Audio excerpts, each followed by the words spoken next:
YSR Congress party ఆడే games చాలా డేంజరస్గా ఉంటాయి. వాటిలో నిజమేమిటి అని బయటకు చెప్పేలోగా వాళ్ళు సృష్టించిన అబద్ధం దావాళంగా జనంలోకి వెళ్ళిపోద్ది అనమాట. హెరిటేజ్ ఫుడ్స్కి లింక్స్ ఉన్నది ఏంటంటే బోలేబాబా డైరీలని 2 ఉన్నాయి. అంత జాగ్రత్తగా వినండి.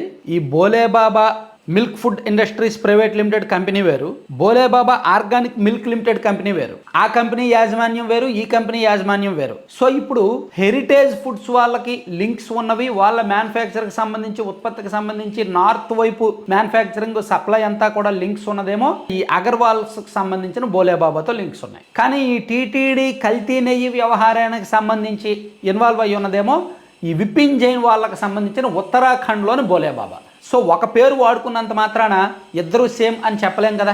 షాపుల పేర్లు, వ్యాపారాల పేర్లు, బోలేబాబా అంటే నార్త్ సైడ్ ఒక దేవుడి పేరు కాబట్టి వాళ్ళు దాన్ని పెట్టుకున్నారు. చంద్రబాబు నాయుడు గారిని వ్యక్తిగతంగా, ఆర్థికంగా, ఫ్యామిలీ పరంగా ఇబ్బంది పెట్టాలి అని చూసిన జగన్మోహన్ రెడ్డి గారు నిజంగా బోలేబాబాతో హెరిటేజ్కి లింక్స్ ఉంటే బోలేబాబాకు నెయ్యి సరఫరా కాంట్రాక్ట్ ఇస్తారా? సో ఈ నిజాలన్నీ వదిలేసి హెరిటేజ్కి దీనికి లింక్స్ ఉన్నాయి, హెరిటేజ్కి బోలేబాబాకు లింక్స్ ఉన్నాయి, దాని గురించి చర్చించాలని ఒక ఫేక్ ప్రచారంతో మైండ్ గేమ్ ఆడుతున్నారు.